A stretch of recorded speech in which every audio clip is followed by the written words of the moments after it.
આ કાર્યક્રમમાં વિશેષ સન્માન કરાયું।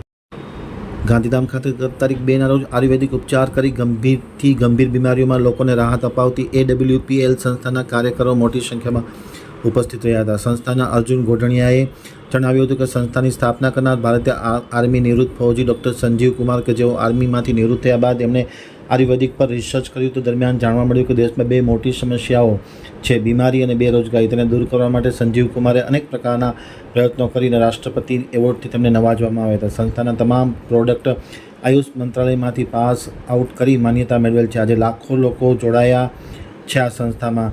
ગાંધીધામ સંસ્થા કચ્છ લાયન્સ ટીમના કાર્યકર્તાઓ સતત ચોથી વખત સમગ્ર ગુજરાતની ટીમમાંથી બેસ્ટ પરફોર્મન્સ અને આયુર્વેદિક ઉપચારમાં 200થી વધુ બેસ્ટ રિઝલ્ટ આપી નંબર 1 રહ્યા છે। સંસ્થાના અર્જુન ગોઢાણીયાએ કરણ ઓડેદરા દ્વારા કચ્છ લાયન્સ ટીમના ડૉક્ટર દિવ્યાસિંહ જાડેજા સહિતના કાર્યકર્તાઓને પ્રોત્સાહન આપી અને તેમનું સન્માન કરવામાં આવ્યું હતું, જેનો જશ્ન મનાવી સૌ કાર્યકર્તાઓએ ખુશીની લાગણી પણ અનુભવી।